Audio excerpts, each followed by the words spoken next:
alasan, karenamu aku. Mari sambil angkat tangan kita, nyatakan sama Tuhan. Karenamu aku tak pernah ku ragukan. Kau datang dan bebaskanku, Yesusku, kau terima. Mari yang mencintai Tuhan, Yesusku, kau ku cinta, takkan berhenti meninggikanmu. Satu-satunya alasan ku hidup.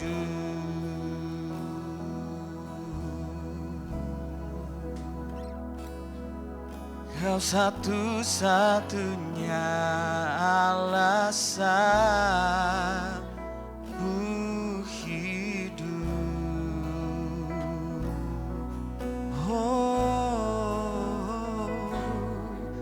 Kau satu-satunya. Amin Tuhan. Ku hidup. Mari nikmati hadirat Tuhan. Mari masing-masing dengan Allah Roh Kudus saat ini. Let's engage with Him, connect with Him.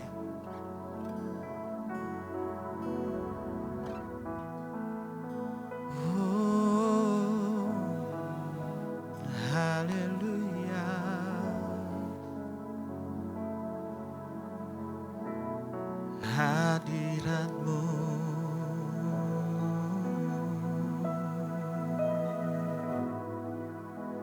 makasih Tuhan.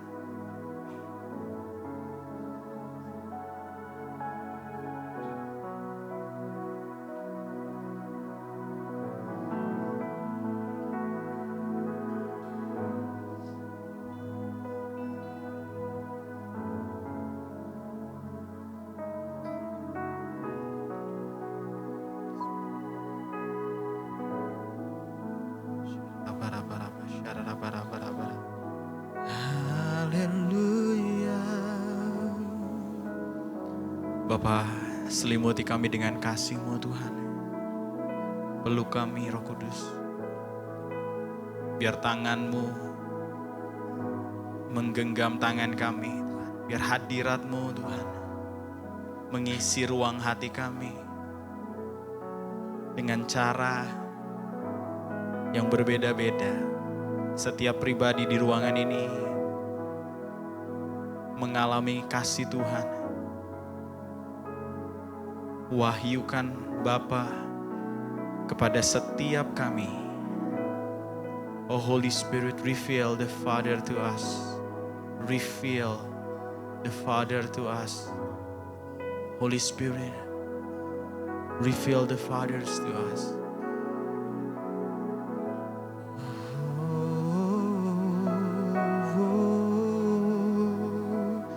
Terima kasih Roh Kudus.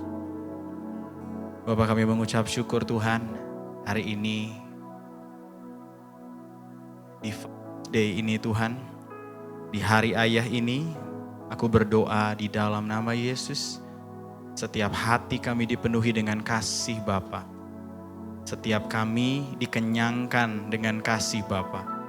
Bahkan kalau ada di antara kami yang belum pernah mengalami kasih Bapa, mengenal Bapa kami secara jasmani, buat kami tenggelam dalam kasih-Mu Tuhan.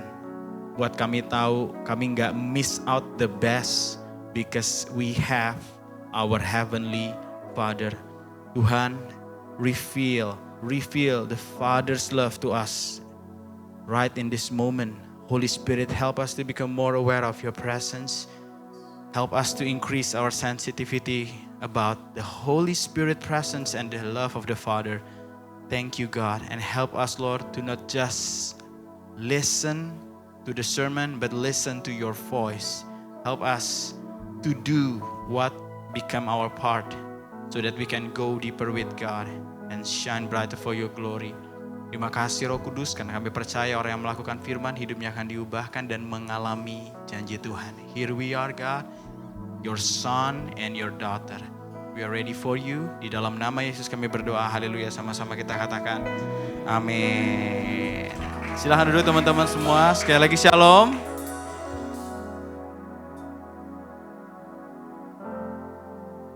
Oke, puji Tuhan. Hari ini kita merayakan Father's Day. Ada yang sudah jadi bapak-bapak di sini? Iya. One day pasti kita akan jadi seorang ayah ya. Tapi hari ini kita perlu mengenal hati Bapa di surga sebelum nanti kita menjadi orang tua. Oke? So prepare your heart, prepare yourself. Biarlah apa yang kita dengar bukan cuma khotbah, tapi secara spesifik kita bisa dengar suara Roh Kudus di hati kita masing-masing. Amin. Yang siap boleh katakan amin. So kita ada di part yang terakhir dari series Faith Beyond Sunday. Dan hari ini aku mau share tentang the Father's Heart atau hati Bapa. Ya, dan sebelumnya aku pengen kita baca sama-sama kalimat ini dari John Pope ke-23. Yuk baca sama-sama 1, 2, 3.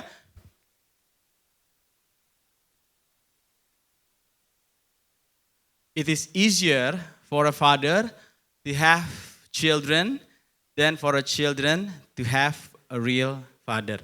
Ya, di zaman yang kita hidupi sekarang ini ya, jauh lebih mudah untuk seorang ayah punya anak-anak ya daripada seorang anak memiliki ayah.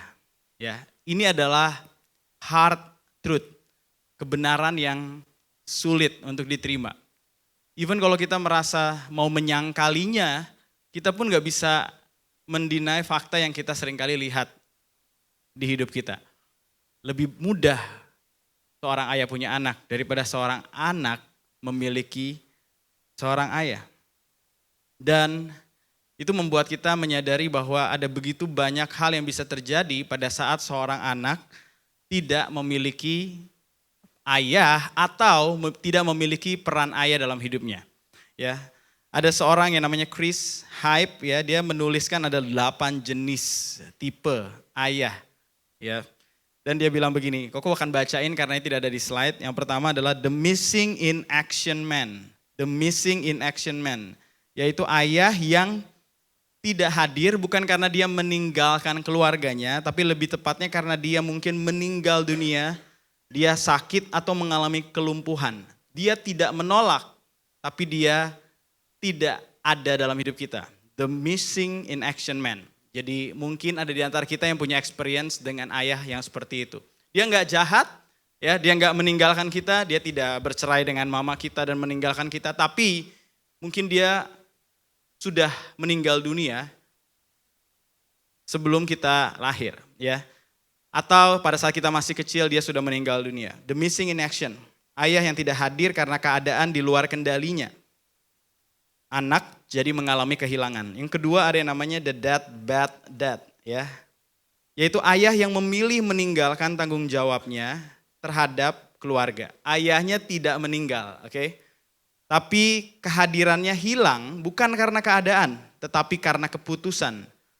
Sehingga anak sering merasa penolakan. Jadi si ayah masih hidup dan dia meninggalkan keluarganya. Lalu ada yang namanya the addicted dad, ya. Ayah yang kecanduan, ayah yang hidupnya dikuasai kecanduan baik alkohol, narkoba, pornografi, judi, pekerjaan atau hal lainnya. Kecanduannya menjadi prioritas utama sehingga keluarga jadi terabaikan. Yang keempat, Mr. Nice Guy. Ayah yang penuh kasih, hangat dan menyenangkan, tetapi seringkali menghindari konflik. Dan jarang memberi disiplin atau koreksi yang diperlukan anak. Jadi ayah ini tidak punya track record yang jelek sebenarnya. Dia gak pernah mukul mungkin, dia gak pernah memaki kita. Tapi dia juga gak pernah mendisiplinkan kita pada saat hal itu diperlukan. Mr. Nice Guy. Oke, lalu yang kemudian the selfish dad. Ayah yang lebih fokus pada kesenangan Ayah yang lebih fokus pada hobi, karir, atau lingkaran pertemanannya daripada kebutuhan keluarganya. Dia lebih sering bareng sama teman-temannya daripada mengutamakan keluarganya. Ia hadir secara fisik tetapi tidak benar-benar hadir secara emosional bagi anak-anaknya. Yang keenam, the party hurty pop. Ya, ayah yang ingin menjadi teman semua orang selalu menciptakan suasana menyenangkan. Disukai banyak orang, tetapi seringkali kurang menunjukkan kedewasaan, tanggung jawab, dan kepemimpinan. Oke. Yang ketujuh, the domineering dad. Nah, yang ini ayah yang memimpin dengan kontrol, intimidasi, atau ketakutan. Ia menuntut kepatuhan tapi seringkali gagal membangun kedekatan dan kehangatan dengan anak. Dan yang terakhir, the good dad. Ya, ayah yang baik. Di sini ditulis begini. Ayah yang baik bukan ayah yang sempurna, tetapi ayah yang hadir, mengasihi, mendengar, meminta maaf saat melakukan kesalahan, memberi teladan, dan dengan setia membawa anak-anaknya kepada Tuhan.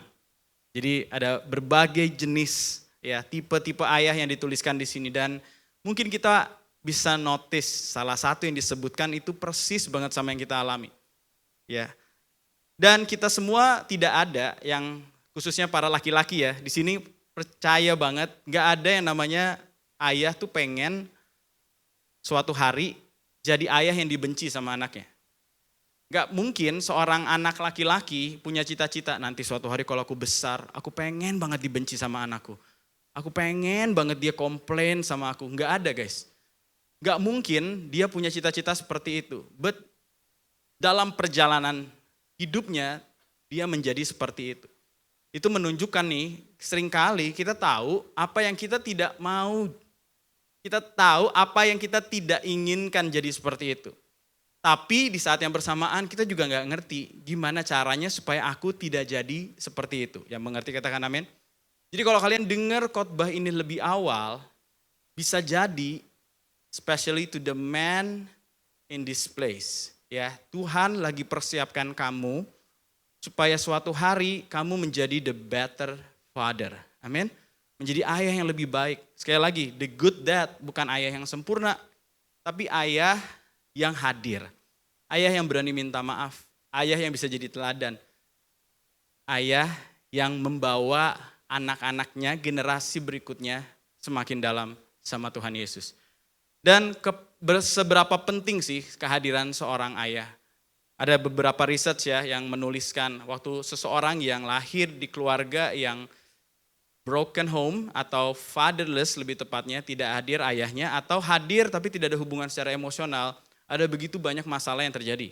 Ya, kecenderungan obesitas, kecenderungan dia drop out dari sekolah lebih besar, kecenderungan dia untuk punya suicidal thought lebih besar, bahkan bisa jadi target bully lebih besar karena ketiadaan ayah.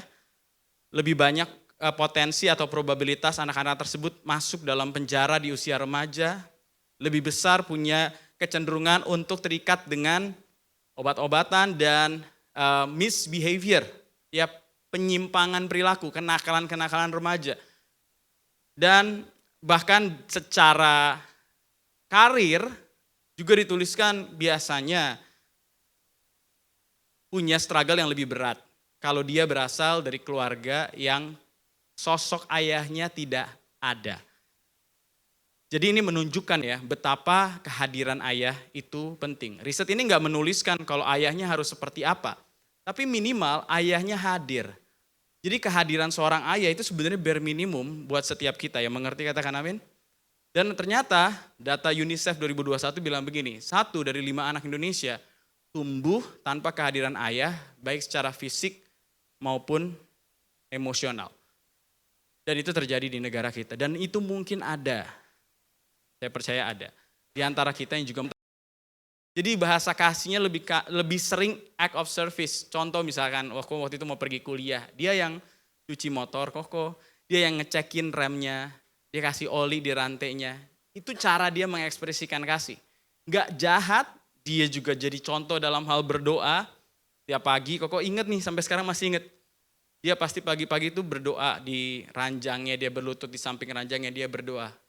Dan Dia orang yang gak pinter ngomong memang, bukan cuma ke anaknya, ke orang lain juga enggak. Ya. Jadi itu menjadikan dia seperti itu. Apakah dia jahat? Enggak. Tapi memang ya kecenderungan kita sebagai anak, kita akan selalu ngelihat apa yang kurang dari orang tua kita. Tapi at least Koko merasa gini, ayah Koko tuh hadir. Ya. Secara emosional mungkin enggak begitu, tapi dia hadir. Dan Koko percaya ini bukan cuma penting di mata organisasi yang melakukan research ini, tapi ini juga penting di hatinya Tuhan. Tahu nggak dari mana? Setiap kita baca Alkitab, Perjanjian Lama dan Perjanjian Baru, sebenarnya tema soal ayah ini selalu berulang. Secara spesifik pada saat Tuhan direferensikan sebagai Bapa.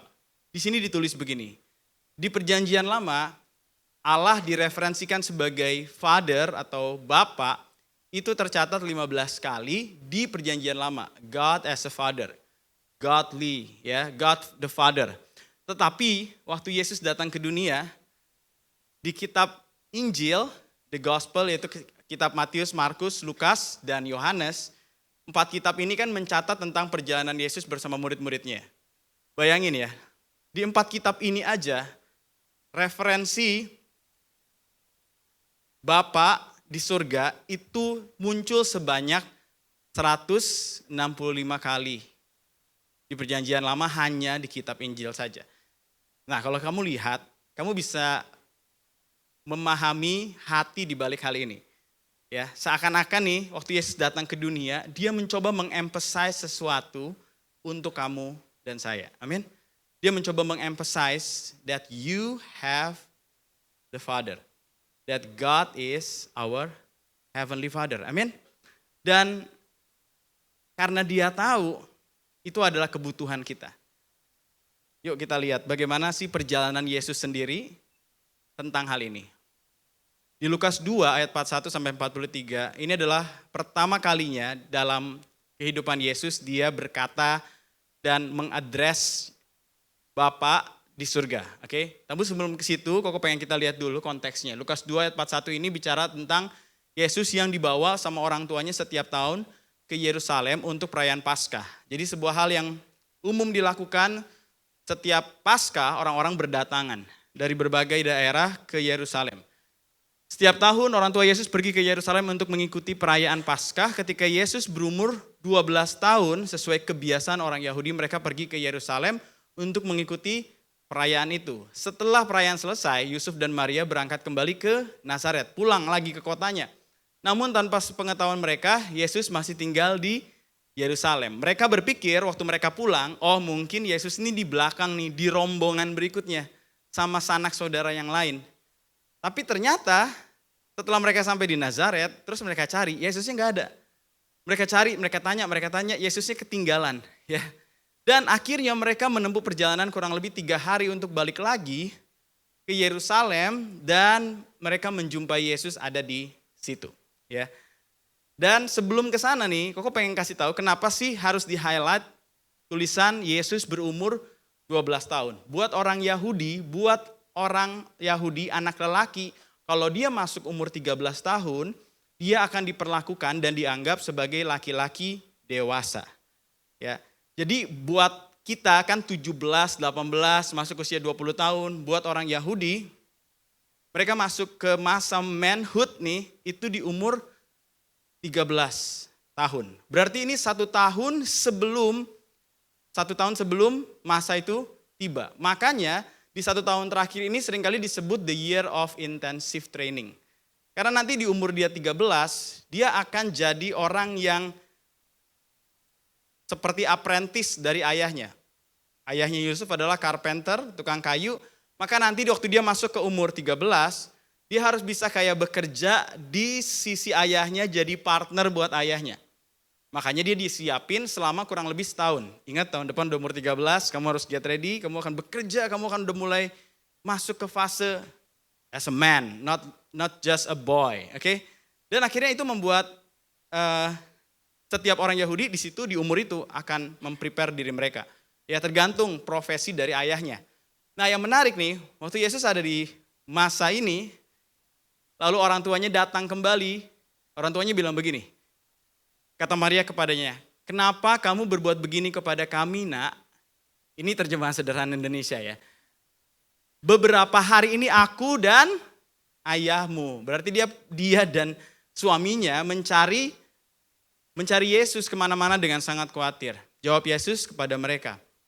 Jawabannya apa? Kenapa kalian mencari aku? Seharusnya kalian tahu bahwa aku pasti berada di rumah Bapakku. Di bahasa Inggrisnya dibilang gini, aku sedang mulai mengerjakan bisnis ayahku.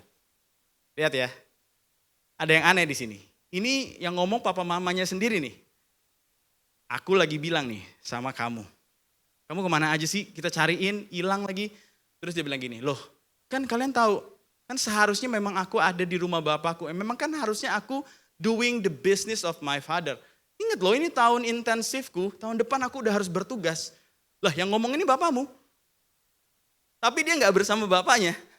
Dia lagi bilang, ini rumah bapakku nih, aku harusnya di sini. Lihat ya, dia punya orang tua yang lengkap, tapi dia tahu itu tidak menggantikan hubungannya dengan Bapa di surga.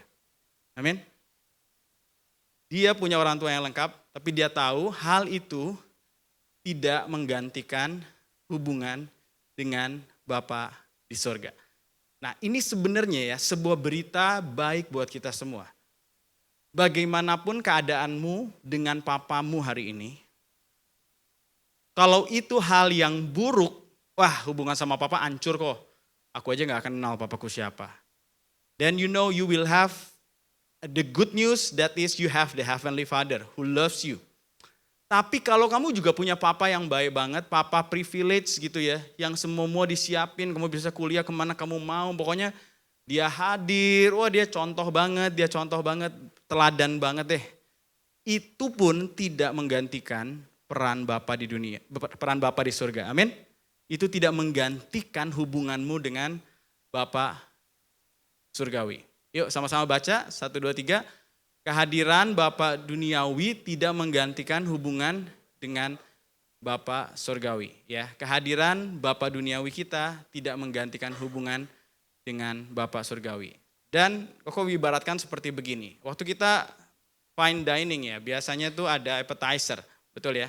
Nah, appetizer itu bukan menu utamanya atau main course. Di sini tulisannya agak tertutup ya. Jadi ada yang namanya appetizer, ada yang namanya main course ya. Jadi biasanya appetizer ini pembuka.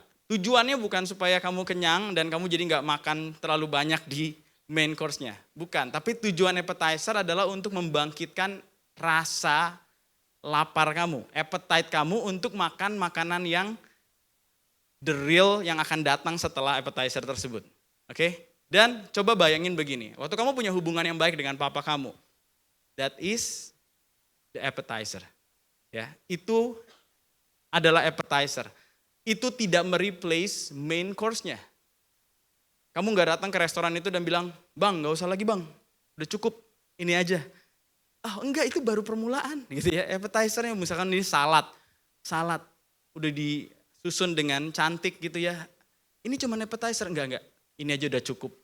Kita enggak diharapkan berkata seperti itu. Karena appetizer tidak menggantikan main course-nya. Justru appetizer ini bikin kita siap untuk the main course atau makanan utamanya. Ya mengerti, katakan amin. Jadi kalau kamu punya hubungan yang baik dengan papa, that is good, but that is just an appetizer. Oke? Itu harusnya membuat kamu tuh semakin bergairah dan kalau Bapa di dunia aja sebaik ini ya, apalagi Bapa di surga. Makanya Yesus pernah bilang, kalau Bapamu di dunia yang jahat aja bisa ngasih yang baik. Ini ada nih Bapak yang jahat ke orang tapi baik ke anak. Ada gak? Ada. Buat tipu orang. Buat apa? Biar bisa kuliahin anak gua. Baik kan? Buat anaknya baik, buat orang enggak. Tapi ini Bapak yang jahat aja tahu memberikan pemberian yang baik buat anaknya. Tuhan bilang gini, apalagi Bapamu yang di surga. Baiknya kebangetan. Jauh lebih daripada Bapa dunia. Jadi harapannya adalah hubungan kita dengan Bapa kita ini memberikan kita, membangkitkan rasa penasaran kita sama Bapa di surga. Itu desainnya. Dan hal ini juga diketahui oleh iblis. Makanya apa yang iblis coba lakukan? Dia coba menghancurkan appetizernya. dan mencoba menghancurkan hubungan kita dengan Bapa kita di dunia. Supaya kita melihatnya dalam frame yang negatif. Waduh, Bapakku di dunia aja punya standar yang tinggi dan aku terus-terusan digebukin, aku terus-terusan dimaki-maki. Aku nyebut kata Bapak aja berat banget. Ada salah satu orang yang kita pernah layani pun berkata seperti itu. Aku gak mau nyebut Papa, aku trauma. Setiap kali aku nyebut kata itu, dia akan melakukan hal yang menyakitkan hatiku. Aku gak mau sebut. Se-ilfil itu. Jadi gimana mau doa dan bilang gini, Bapa kami yang di surga. Waktu ngomong Bapa kami yang di surga, yang muncul Bapa di dunianya yang terus-terusan bikin jengkel. Lihat ya, iblis tahu. Dan iblis berusaha menghancurkan appetizer-nya supaya kamu tidak bergairah dengan main course-nya. Tapi sekali lagi, bukan itu desainnya. Amin. Bukan itu desainnya. Yesus pun punya Bapa di dunia, tapi dia tahu itu tidak menggantikan hubungan dengan Bapa di surga. Dan hubungan dengan Bapa di surga itu akan jauh melebihi apa yang bisa kita pikirkan. Nah, kok pengen kita masuk ya ke hal yang mungkin kita jarang bahas, tapi ini akan sangat membantu. Nah, kemudian setelah hari itu, setelah hari di mana Yesus hilang ketinggalan 3 hari, ketemuin, terus Yesus bilang gini, aku kan lagi jalanin my father's business. Aku tahu kamu ayahku, tapi aku punya Bapa di surga, aku adalah anak Allah dan aku punya urusan yang harus aku kerjakan sebab dia mengutus aku. Oke? Nah, sejak momen itu, kalau kamu baca Alkitab, nama Yusuf atau ayah Yusuf, kehadiran ayah Yusuf itu tidak ditemukan lagi sampai akhir hidup Yesus. Banyak orang tuh bertanya-tanya gini, Yusuf tuh kemana ya? Abis momen ini dia gak ada lagi. Memang tidak ditulis kalau Yusuf sudah meninggal dunia. Tapi berdasarkan beberapa ayat yang akan kita baca ini, banyak teolog akhirnya menyimpulkan Yusuf itu meninggal dunia. Di antara usia Yesus 12 sampai usia Yesus 30. Berarti dengan kata lain nih, di 18 tahun yang tidak tercatat di Alkitab ini, apa yang terjadi sama Yesus, semungkinan besar Yusuf itu sudah meninggal. Tahu dari mana? Coba perhatikan, di Markus 6 ayat yang ketiga, waktu Yesus mulai melayani banyak orang mulai kenal Yesus, tiba-tiba ada peristiwa ini. Ada orang-orang yang bilang begini, bukankah ia ini tukang kayu anak Maria? Ini enggak lazim. Biasanya buat orang Yahudi, mereka akan selalu mengaitkan nama orang ini dengan nama bapaknya, selama bapaknya masih hidup. Tapi kalau bapaknya sudah tidak ada, biasanya akan dikaitkan dengan nama mamanya. Bukankah ia anak tukang kayu, anak Maria, saudara Yakobus, saudara-saudara disebut ya, Yoses, Yudas, dan Simon. Bukankah saudara-saudaranya yang perempuan ada bersama kita? Tapi nggak disebut mention sama sekali soal bapaknya. Itu Markus 6. Ada Matius 12 ayat 47. Maka seorang berkata kepadanya, waktu Yesus lagi buat banyak mujizat, orang mulai datang. Ibu Yesus dan saudara-saudaranya datang. Lalu orang bilang begini, lihatlah ibumu dan saudara-saudaramu ada di luar dan berusaha menemui engkau. Mungkin beberapa orang akan bilang begini, ya mungkin bapaknya lagi kerja kali, makanya bapaknya nggak nyamperin Yesus. Ibunya aja sama saudara-saudaranya. Oke. Nah, tapi sekarang coba lihat peristiwa waktu Yesus disalib. Waktu Yesus disalib, yang ada di situ adalah Maria. Dan kenapa Yesus harus bilang begini? Ketika Yesus melihat ibunya, Maria, dan murid yang dikasihinya, Yohanes, berkatalah ia kepada ibunya, ibu, inilah anakmu. Kemudian katanya kepada muridnya, kepada Yohanes, inilah ibumu. Kalau Yusuf masih ada, tanggung jawab untuk merawat mamanya tidak diberikan kepada orang lain. Yang mengerti katakan amin? Itu akan jadi tanggung jawab dari si kepala keluarga. Dengan kata lain, di momen ini sebenarnya menunjukkan bahwa Yesus sedang jadi kepala keluarga buat keluarga mereka sendiri. Dan makanya Yesus sudah mau meninggal nih di kayu salib. Dia bilang gini, Yohanes ini ibumu. Ibu, ini anakmu. Jadi seperti aku titip mama ya. Aku titip mama dan keluargaku ya sama kamu. Lihat ya. Jadi apa yang bisa kita ambil? Ternyata Yesus sendiri, walaupun sekali lagi ini tidak ada di Biblik, tidak ada di Alkitab tertulis Yusuf, Papa Yesus sudah meninggal usia sekian. Enggak ditulis, tapi berdasarkan ciri-ciri yang dimunculkan berulang, ada kemungkinan besar Pada saat Yesus usia 12 sampai dia usia 30, ayahnya sudah meninggal dunia. Pertanyaan Koko gini, kalau memang ayahnya meninggal dunia, kenapa Yesus tidak selamatkan dulu? Kan dia bisa sembuhkan. Dia kan Tuhan. Iya gak? Kenapa dia gak hentikan hal itu? Mungkin itu pertanyaan kamu juga. Kenapa Tuhan gak hentikan hal itu? Buat papaku, buat mamaku. Kenapa Tuhan gak hentikan supaya keluargaku jangan berpisah, jangan bercerai? Kenapa Tuhan gak lakukan sesuatu? I also do the same question when I read this. Kalau memang iya, kenapa dia gak sembuhkan? Tapi Koko percaya, makanya dia punya audacity untuk bilang gini, aku turut merasakan kelemahanmu. Amin. I know what you experience, I've been there. Kalau keluarga dia super komplit ya, everything was fine, wah, dia kayaknya bakal susah relate sama kita hari ini. 1 dari 5 anak Indonesia gak punya peran ayah. Dan ternyata Yesus pernah ada di masa itu. Dan waktu Yesus ada di masa itu, dia harus tanggung jawab untuk seluruh keluarganya. Ingat ya, Yesus ini anak sulung. Dia harus taking care. Sandwich generation, Yesus ngerti walaupun waktu itu namanya bukan sandwich generation. Dia tahu harus ngurus hidupnya sendiri, ngurus emaknya, ngurus adik-adiknya lagi. Dia tahu apa yang kamu alamin. Amin. Jadi kalau dia bilang, Alkitab kan bilang begini, sebab imam besar kita bukan imam besar yang tidak turut merasakan kelemahan-kelemahan kita. Dengan kata lain, imam besar kita yaitu Yesus turut merasakan semua kelemahan kita. Amin. Termasuk keadaan punya keluarga yang tidak lengkap. Termasuk keadaan waktu papamu tidak berfungsi. Atau sebaliknya, waktu mamamu tidak berfungsi dan menyakiti kamu. Tapi apakah itu berarti akhir dari masa depan kita? Broken home is not a broken future. Amin.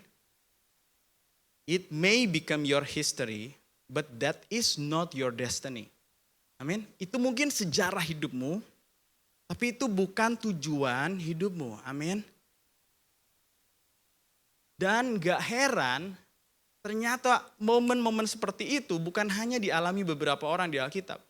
Even Daud, seorang yang terkenal sebagai raja pemazmur di Israel, bahkan bintang Daud jadi logo dari bangsa Israel, dia pernah menulis mazmur seperti ini. Teman-teman tahu ya, mazmur adalah tulisan-tulisan curahan isi hati Daud.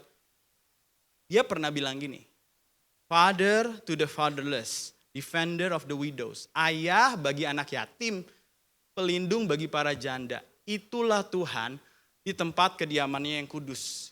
Dia seperti addressing, bapakku itu Tuhan, pelindung mamaku itu Tuhan. Bisa jadi dia ada di momen di mana bapaknya tidak melakukan apa yang seharusnya dilakukan. Tidak jadi protektor, tidak jadi defender, tidak jadi provider. Dan gak heran waktu kita baca agak nyambung juga. Waktu Samuel datang mau mengurapi anak-anaknya, semua keluarga dikumpulin. Tapi masa ada yang left out? Kalau yang left out karyawan gue ngerti deh. Ya. Oh iya lupa tuh panggil si ini. Ini masa anaknya dia lupa? Kalau yang dia lupain saudara, ya udah deh, ini anak. Harusnya gak lupa. Terus kalau kamu telusuri kisahnya, memang Daud menjaga berapa banyak kawanan kambing domba sih?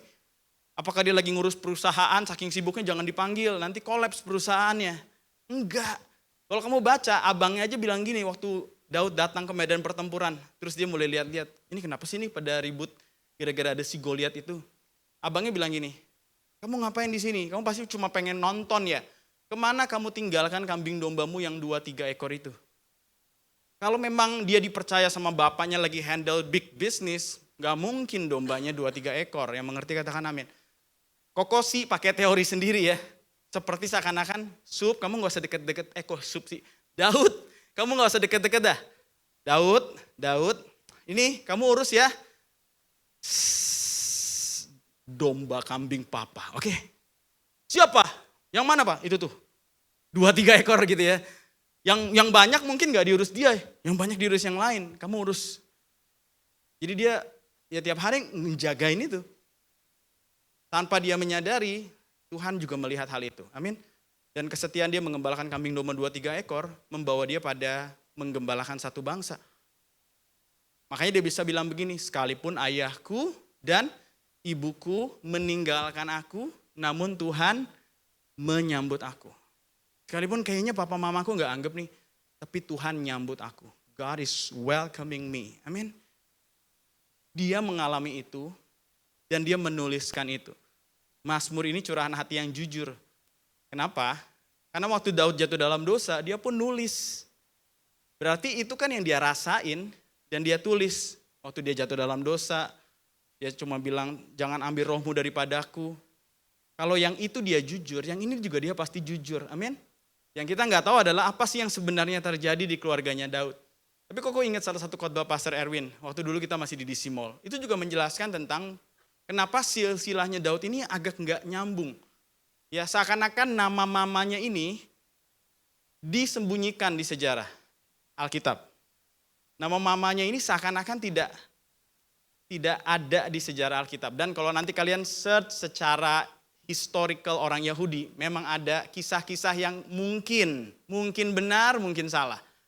Tapi bisa jadi memang itu yang membuat kenapa perlakuan keluarganya berbeda kepada Daud. Ingat ya, kalau Daud ini anak yang muda, biasanya justru dimanja, benar gak? Tapi ini yang terjadi kebalikannya. Ingat cerita ini kan, 12 bangsa Israel, 12 suku, Yusuf, Benyamin itu anak-anak yang paling muda tuh, 2 anak itu. Wah disayang, dikasih baju favorit, Benyamin mau dibawa ke Mesir waktu itu gak dikasih sama Yakub. Ya kan? Loh kok yang ini kebalik ya? Lihat ya, something happen in this family. Tapi bukan berarti dia punya broken history, lalu dia punya broken future kan.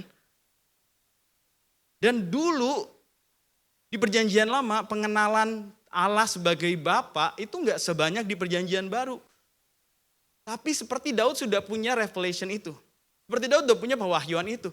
Makanya dia bisa survive, dia bisa pulih, dia bisa moving on. Dan sekarang kamu tuh bukan di perjanjian lama, amin. Kamu di perjanjian baru di mana Yesus sendiri 165 kali menyatakan, guys, you have Father, you have Heavenly Father. Kalau di perjanjian lama cuma 16 kali muncul tentang hal itu dan Daud bisa survive, Koko yakin kita semua jauh bisa lebih survive lagi, amin. Karena ada 165 kali, itu pun cuma di kitab Injil. Kalau kamu komplitkan nih, perjanjian baru kurang lebih ada 200 something. Ayat-ayat yang menekankan Bapa di surga, itu adalah Allahmu, itu adalah Bapa bagimu. Yang mengerti katakan amin. Berarti kita punya harapan. Berarti kita pasti bisa punya masa depan. Dan ditambah Yesus sendiri janjiin sesuatu yang mungkin seringkali kita fokusnya memang ke Roh Kudus.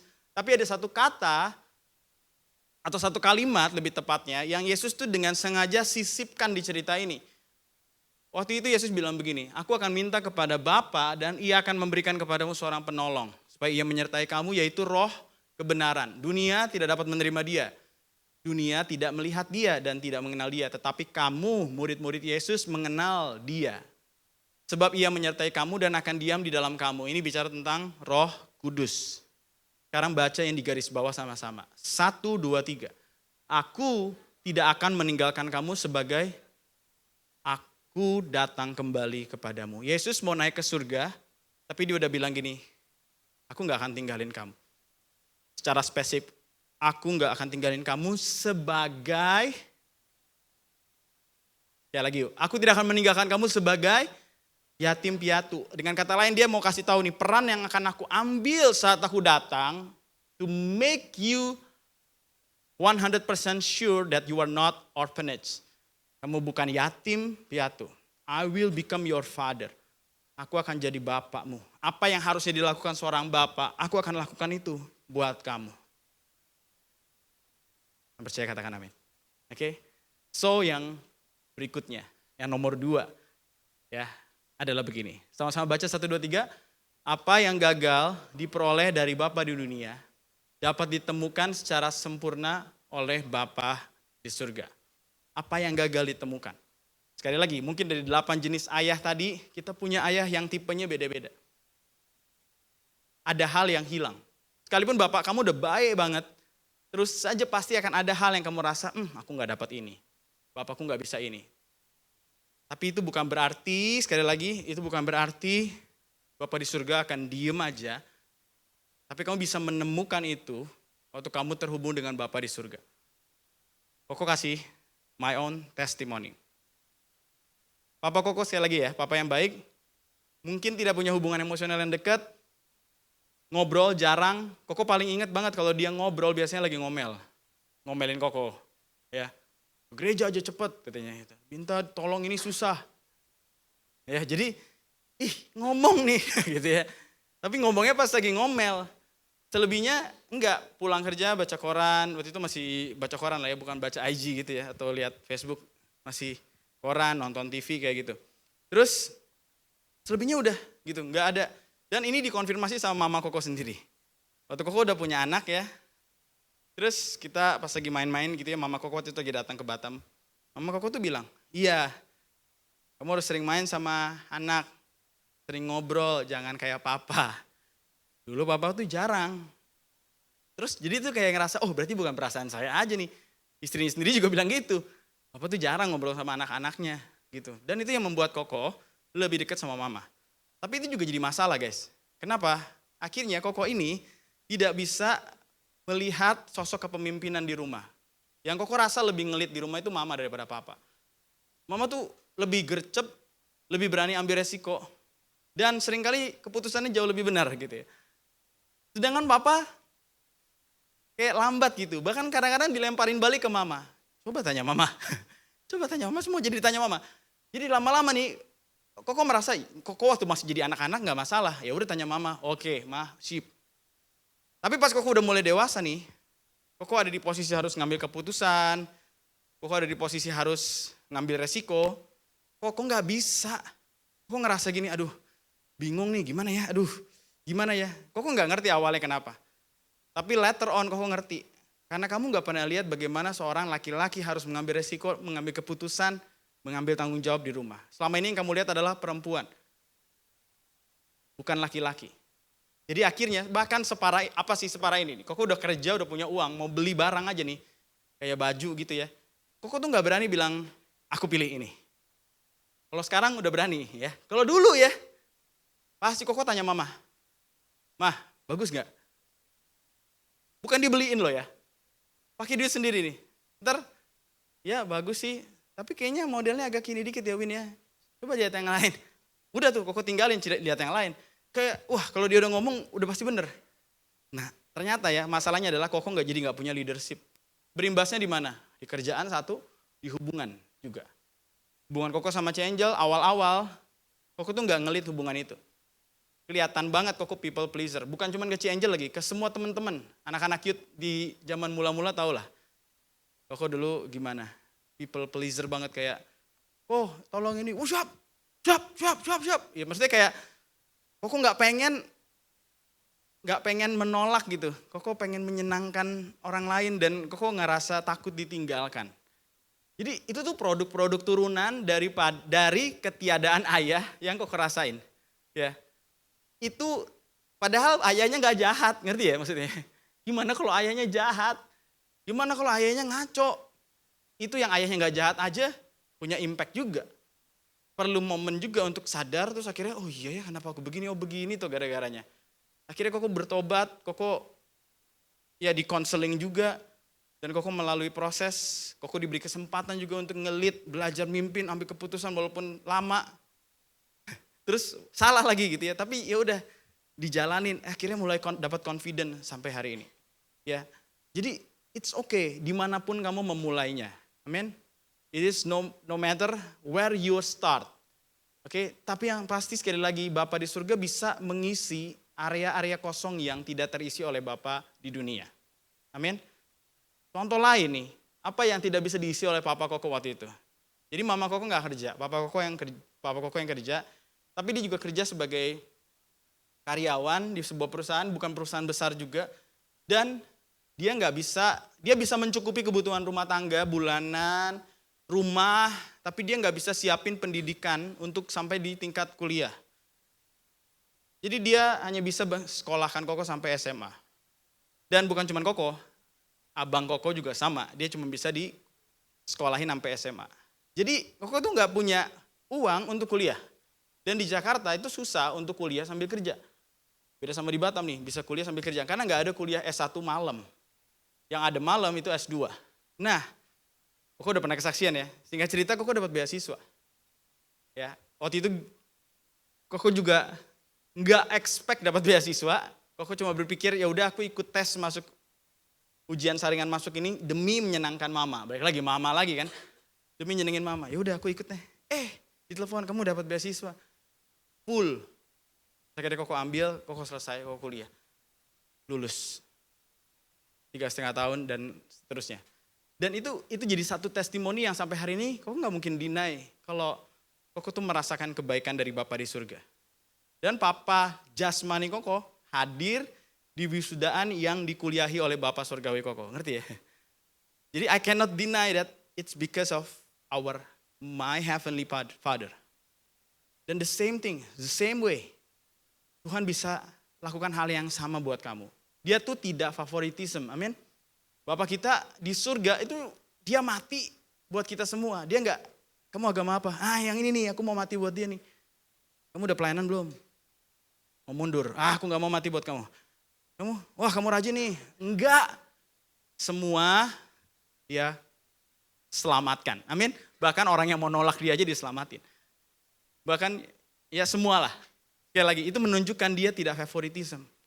Berarti gini, kalau Koko ceritain ini, memang ini kan sangat personal ya. Koko nggak tahu apakah Tuhan akan menolong kamu dengan cara yang sama atau cara yang berbeda, tapi yang pasti dia pasti tolong. Amin. Karena dia nggak mungkin nih, nggak usah jauh-jauh ya. Kalau kamu lihat Koko misalkan ada Tobias, terus dia panggil-panggil, apa. Nggak mungkin Koko biarin aja. Koet itu anaknya panggil-panggil, biarin aja dia, biarin. Nggak mungkin kan. Lihat ya, kita aja yang gak sempurna ini diseru-serukan sama anak kita aja, kita akan noleh dan kita akan mendekat. Betapa lebih lagi kamu, waktu kamu berseru kepada Bapa di surga. Gak mungkin kan dia gak noleh. Gak mungkin dia gak dengar. Koko gak mati buat Tobias loh. Yesus Tuhan mati buat kita. Amin. Lihat ya, parameternya jauh banget. Dia mengasihi kita. Dan apa yang kamu gak terima dari Bapa di dunia dapat kamu terima secara sempurna oleh Bapa di surga. Dan coba lihat gambar berikut ini. Ada orang naik kursi roda, bapak-bapak naik kursi roda nih. Apakah kamu akan datangin bapak-bapak ini dan dengan emosi, jalan dong. Males. Atau kamu akan punya rasa iba. Kalau dia lagi misalkan mau nyebrang jalan gitu ya. Atau lagi mau naik ke gereja aja nih, mau naik ke main hall nih. Kan ada jalanan yang bukan tangga ya, yang rem gitu kan. Apakah kamu akan dorong sendiri tuh kursi gitu ya. Atau kamu akan punya rasa iba dan bantuin. Yang mana? Pertama atau yang kedua? Yang emosi atau yang bantuin? Yang bantuin kan. Kenapa? Karena dia punya disability. Betul ya? Disability artinya ketidakmampuan untuk melakukan hal yang semestinya dia lakukan. Kalau kita bisa begitu sama orang ini, kenapa seringkali kita meneriaki orang tua kita? Karena hal yang dia tidak mampu lakukan. Mungkin papa mamamu begitu karena papa mamamu belum kenal Yesus. Atau mungkin papa mamamu kenal Yesus, tapi juga tidak sungguh-sungguh sama Tuhan Yesus. Dia nggak tahu gimana jadi parent yang benar. Karena memang nggak ada sekolah jadi parent. Kamu hanya bisa jadi bapak waktu kamu sudah punya anak. Ya, secara jasmani kamu akan mengerti banget 100% bapak itu kayak gimana, mama itu kayak gimana waktu kamu jadi orang tua. Dan di masa itu ilmu parenting tidak sebaik sekarang. Belum lagi dia pun nggak punya konselor, nggak punya kakak rohani yang bantu dia bikin life map untuk pulih dan sembuh, yang bantu dia deliverance dan lain sebagainya. Sehingga dia ada di posisi seperti disability. Dia nggak mampu untuk didik kita dengan benar. Dia nggak mampu lakukan itu. Kok nggak bilang begini seperti berusaha membela mereka ya. Tapi sama halnya. Kamu teriakin pun nggak jalan-jalan nih Bapak. Ya kan? Jalan Pak, jalan. Orang gue nggak bisa. Kalau bisa juga gue jalan. Sama halnya, ada beberapa dari antara kita coba ubah orang tua kita. Berubah dong Pak, berubah. Kayak lagi, mungkin dia juga gak pernah bercita-cita jadi orang jahat. Dia gak bercita-cita dibenci sama kamu. Tapi dia gak bisa, dia gak ngerti caranya. Dia gagal dulu, dan gak ada yang ngajarin dia. Dia mungkin sedang berjuang sekarang. Tapi dia gak akan pernah bisa memperbaiki damage yang sudah terjadi sama kamu. Terus apakah kamu tetap mau barking gitu ya, tetap mau teriakin dia terus? Dan apakah itu bikin kamu lebih sehat? Enggak kan? Apakah itu bikin hubunganmu jadi lebih baik? Enggak juga. Lihat ya, iblis akan berusaha buat kamu stuck. Blaming everyone in your family. Seakan-akan setelah semua blaming ini kamu lemparkan, masalahmu selesai, kamu keluar, kamu jadi lebih bahagia. Tapi enggak. Kok nggak bilang begini supaya kamu tuh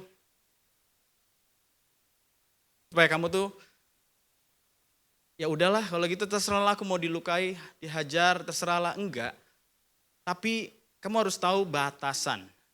Ada hal yang kamu gak bisa ubah. Hal yang gak bisa kamu ubah, serahkan sama Tuhan. Amin. Ada hal yang gak bisa kamu kontrol. Hal yang bisa kamu kontrol, kamu buat batasan supaya kamu juga terlindungi. Ya. Tapi hal yang gak bisa kamu ubah, kamu serahkan sama Tuhan yang bisa mengubah segala sesuatu. Amin. Supaya kamu gak terus-menerus stuck di masa lalu. Roma 8 ayat 32. Ini yang terakhir ya, boleh Nil. Dia bilang begini, ia yang tidak menyayangkan anaknya sendiri, tetapi menyerahkannya bagi kita semua. Dia mati buat kita semua. Bagaimana mungkin ia tidak mengaruniakan segala sesuatu kepada kita bersama-sama dengan dia. Dengan kata lain, kalau nyawa dia berikan, bagaimana mungkin dia tidak mengaruniakan segala sesuatu yang lain. Ya, dia kasih yang paling besar yang kita nggak bisa minta dan kita nggak bisa beli. Yaitu kasihnya dengan memberikan nyawanya. Tidak ada kasih yang lebih besar dari kasih seorang yang memberikan nyawanya. Amin. Dan kalau dia bisa memberikan kasihnya dengan mati buat kita, artinya dia seperti memberitahu kita, nyawa aja aku kasih. Apa yang kamu butuhkan pasti aku sediakan. Dan aku gak pernah pergi, Bapak kita tuh gak pergi ya, gak kayak Bapak kita di dunia, ninggalin kita. Di kitab Ibrani ditulis gini, aku sekali-kali tidak akan meninggalkan kamu dan tidak akan membiarkan kamu. Bahkan dia mau pergi aja nih, dia bilang gini, aku akan kembali. Gak akan biarin kamu yatim, piatu. Jadi jangan-jangan selama ini kenapa aku gak terima apa-apa dari Bapak? Karena aku yang pergi. Karena aku yang berjalan menjauhi dia. Yuk balik. Amin. Yuk balik. Sama seperti anak bungsu yang hilang dan balik. Kamu pikir dia akan marah? Kalau kamu pikir dia akan marah, kamu tinggal baca cerita itu. Kamu tahu bagaimana hatinya kepada orang-orang yang terhilang. Amin. Dia lihat dari kejauhan, dia berlari. Di masa itu seorang yang sudah tua tidak lari untuk ngejar anak. Ya.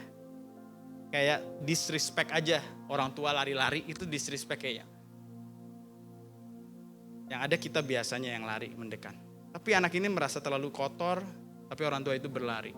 Ini ada cerita ya, ada cerita. Sekali lagi ini extra biblical, tapi ada cerita bahwa orang-orang Yahudi punya sebuah ritual kalau ada anggota keluarga yang pergi ninggalin keluarga, terus dia mau balik, maka orang-orang satu kota itu akan mecahin bejana di depan si anak waktu anak itu mau balik.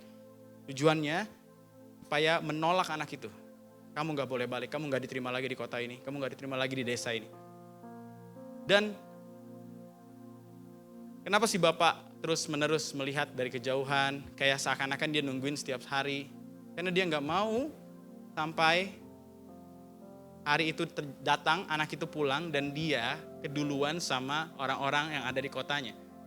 Makanya dia berlari. Lihat dia gak mecahin bejana, dia peluk si anak, dia kasih jubah, dia kasih cincin, dia kasih kasut. Dan waktu anak itu mau bilang, jadiin aku salah satu seorang upahan kamu aja. Belum dia selesain kalimatnya, langsung si Bapak bilang gini, bawa kemari jubah, pakaikan cincin, berikan dia sepatu, kita bikin pesta. Anakku yang hilang sudah kembali, dia dulu mati, sekarang hidup lagi. Dia belum sampai selesai. biasanya Bapak di dunia akan, ayo coba jelasin dulu. Ini kayak dia gue gak butuh penjelasan. Aku butuh kamu kembali pulang. Amin. So you don't need to prepare an explanation when you come to God. Okay, you just need to come to God. Your Father. Amin. Itu kasihnya. Dan kasih tidak berhenti di situ. Kasih bukan cuma sekedar memeluk, membelai, menggendong, memegang tangan. Kasih juga bicara tentang mengajarkan. Ini kitab Ulangan ya, bukan Yohanes. Ulangan 8. Waktu Tuhan bilang begini sama Musa. Musa tolong sampein kemana? Ke bangsa Israel. Jadi ini perintah dari Tuhan, Musa yang menyampaikan. Musa bilang gini, dengarlah hai orang Israel, Tuhan itu Allah kita, Tuhan itu Esa. Kasihlah Tuhan Allahmu dengan segenap hatimu, jiwamu dengan segenap kekuatanmu. Inilah yang disebut Shema Israel. Apa yang kuperintahkan kepadamu pada hari ini haruslah engkau perhatikan. Apa? Haruslah engkau mengajarkannya berulang-ulang. Dengan kata lain nih, perintah ini diberikan kepada orang tua.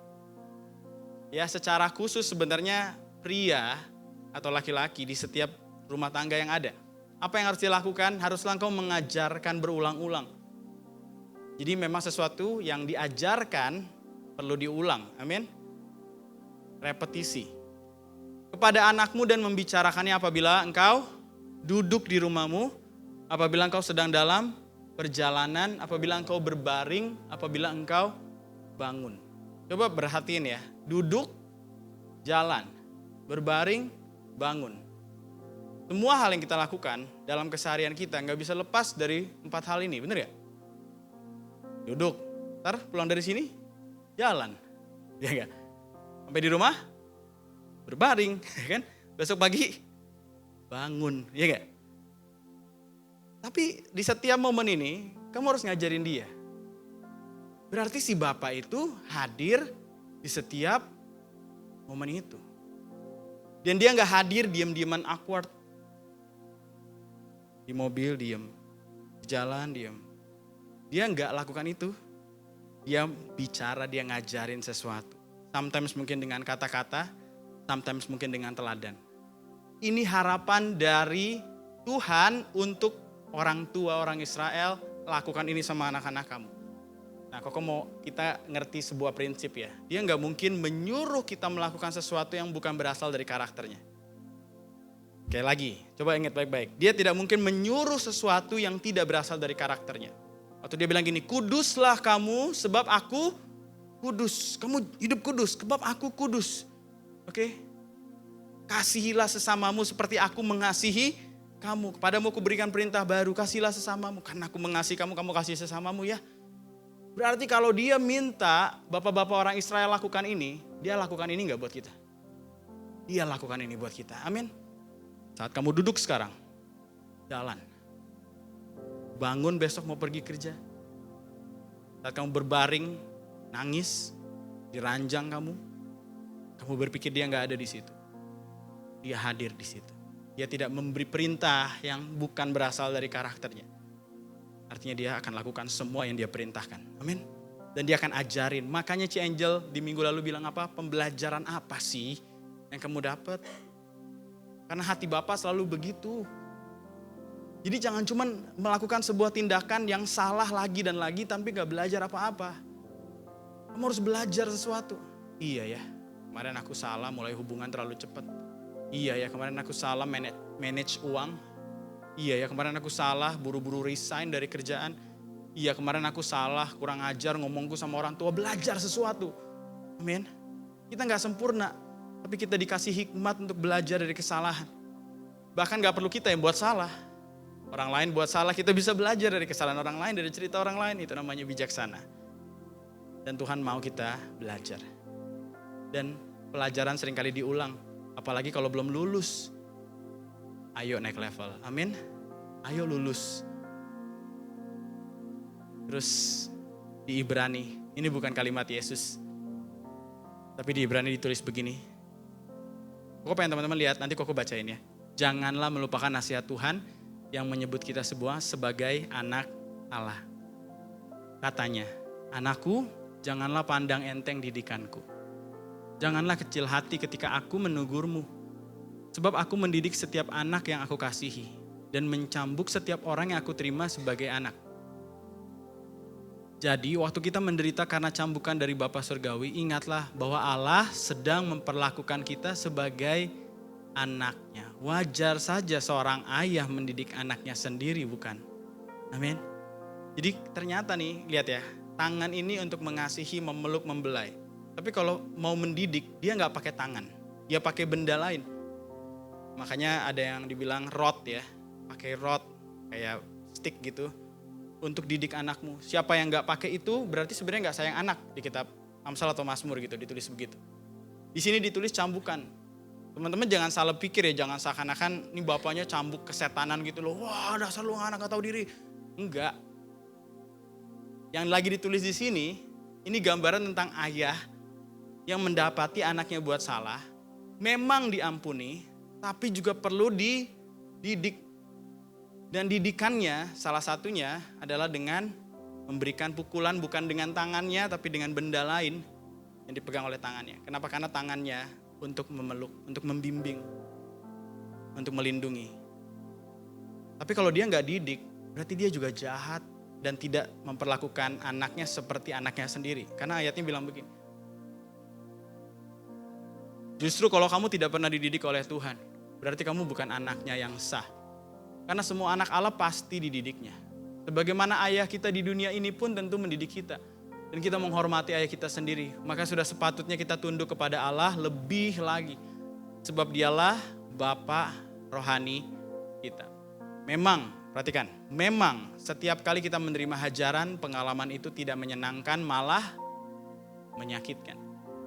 Namun didikan Tuhan itu akan membuahkan hasil yang manis. Yaitu hidup kita lebih benar dan punya rasa tenang, saudara, di hadapan Allah.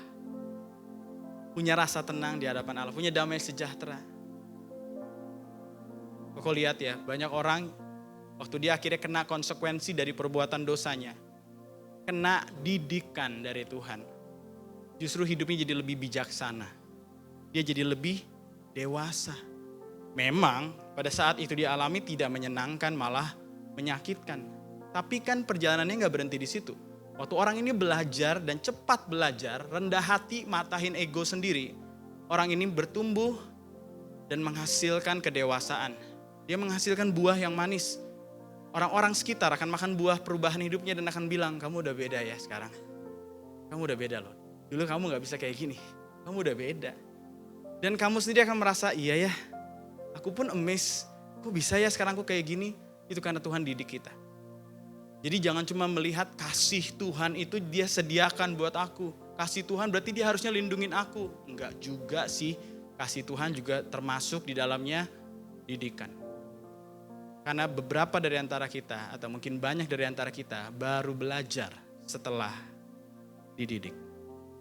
Baru belajar setelah kena konsekuensinya. Gak perlu sebenarnya karena banyak orang sudah kasih tahu. Kakak rohanimu sudah kasih tahu. Teman-teman yang mengasihi kamu sudah kasih tahu. But you keep moving forward to the edge of the cliff.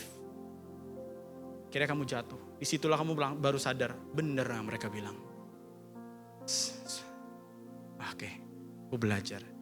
Amin. Dan itu yang membuat kita akhirnya gak akan pernah lupa pelajarannya. Menyediakan, mengajarkan, mendisiplinkan adalah bentuk kasih Bapa. Amin. Jadi kalau kamu mengalami kasih Tuhan, mungkin sekarang kamu lagi ngalamin kasih Tuhan juga. Hanya bentuknya berbeda. Amin. Dan terakhir, aku akan tutup dengan cerita ini. Filipus suatu kali pernah bilang gini, Tuhan tunjukinlah Bapa itu, kita akan merasa cukup. Dia bilang gini sama Yesus, Lord show us the Father and we will be satisfied. Waktu kau baca ini, kau tahu konteksnya ya. Waktu itu Yesus sudah mau menderita, diserahkan untuk disalibkan. Terus Yesus bilang, jangan gelisah hatimu ya, aku akan pergi ke rumah Bapa, nanti sediakan tempat bagimu. Nanti kalau tempatnya udah selesai, aku akan datang kembali untuk bawa kamu. Terus mereka bilang, aku gak tahu jalan ke sana, akulah jalan. kebenaran dan hidup. Tidak seorang pun sampai kepada Bapa kalau tidak melalui aku. Terus Filipus bilang, kalau gitu tunjukin dong Bapa itu cukup deh. Tapi waktu aku baca ya, aku ngerasa gini, memang sampai kita mengalami kasih Bapa lah, kita akan merasa cukup. Amin. Kalau kamu gak pernah ngalamin kasih Bapa, kamu akan selalu merasa kurang, mencari penerimaan, mencari validasi, mencari banyak hal untuk mendapatkan itu dari Tuhan, dari orang lain. Tapi hanya pada saat kamu mengenal kasih Bapa, kamu akan merasa cukup. Dan dia bilang gini, have I been with you all this time, Philip? Kamu bilang tunjukin Bapa. Lah, aku selama ini udah sama-sama kamu, yet you still don't know who I am. Anyone who has seen me has seen the Father. Jadi kalau kamu mau lihat Bapa itu gimana sih sikapnya, kamu lihat ceritanya. Yesus gimana sama murid-muridnya.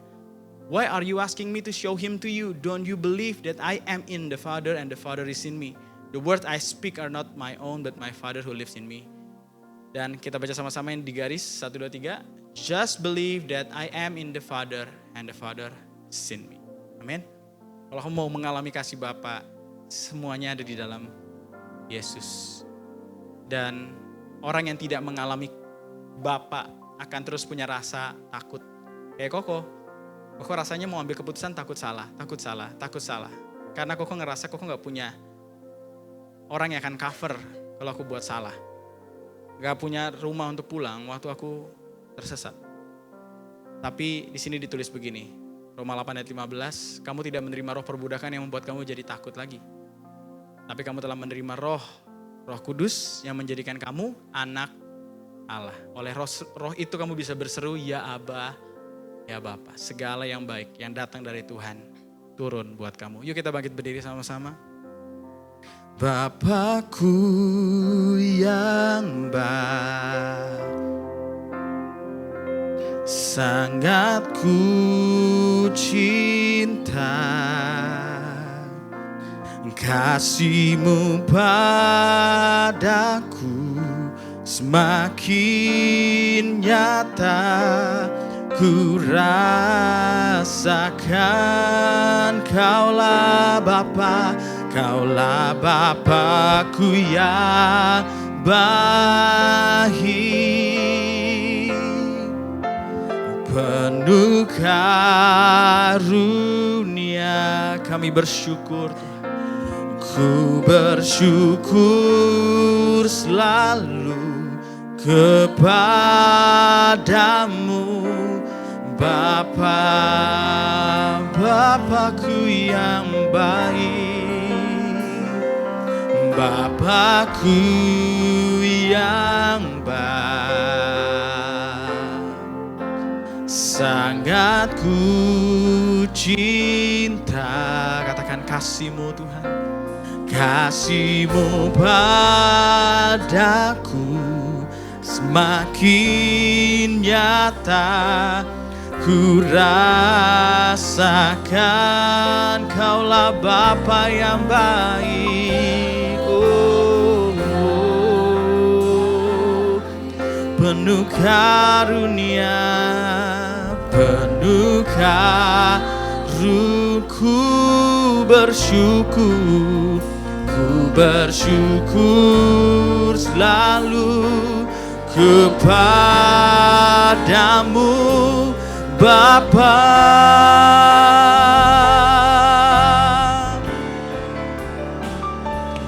Bapakku yang baik, sangat ku cinta kasih-Mu Tuhan, semakin nyata ku rasakan Kaulah Bapa.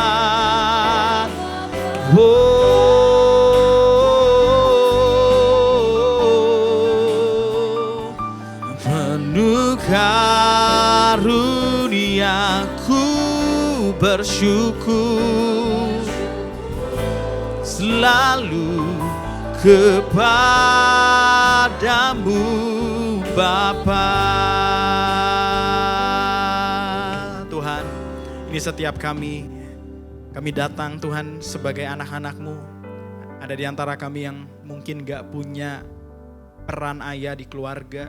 Bahkan ada di antara kami yang gak pernah lihat papa kami seperti apa. Ada di antara kami yang sudah ditinggalkan sejak kami kecil. Kami gak pernah pilih untuk lahir ke dunia ini. Tapi ayah yang memilih untuk mendatangkan kami di dunia ini meninggalkan kami. Tuhan, kami tahu itu bukan mewakili hati Tuhan. Kejadian, pengalaman buruk kami dengan ayah kami tidak mewakili siapa Tuhan yang sebenarnya. Engkau adalah Bapa yang baik. Tuhan, hari ini tolong kami reveal the love of the Father to us. Tunjukkan Bapa itu, maka kami akan cukup Tuhan. Show us the Father and we will be satisfied. Show us the Father and we will be satisfied. Tunjukkan Bapa itu kepada kami dan kami akan merasa cukup. Dan kami tahu semuanya ada dalam gambar Yesus dan oleh Roh Kudus yang ada di hati kami dan tidak meninggalkan kami, bahkan tidak membiarkan kami jadi yatim piatu. Saat ini aku berdoa, nyatakan kasih itu Tuhan. Nyatakan kasih itu. Kalau kamu adalah orang yang menyadari bahwa kamu begitu kosong, kamu perlu kasih Bapa, angkat kedua tanganmu dan bilang, ini aku Tuhan. Mari ikuti doa ini yang mengangkat tangan, ini aku Tuhan, ini anakmu. Aku percaya semua yang tidak kuterima dari Bapa di dunia akan kuterima dari Bapa di sorga. Bapa yang tidak menyayangkan untuk mengaruniakan anaknya yang tunggal, tidak akan menahan segala yang baik. Bahkan kalau aku perlu engkau didik, didiklah ya Tuhan. Didiklah ya Bapa. Aku mau berjalan bersamamu. Aku mau diajar berulang-ulang. Saat aku bangun, saat aku berbaring, saat aku duduk, saat aku berjalan. Engkau adalah Bapa dalam hidup. Terima kasih Tuhan. Penuhi hatiku, penuhi hatiku, penuhi hatiku, penuhi hatiku. Terima kasih Tuhan. Abba, I belongs to you.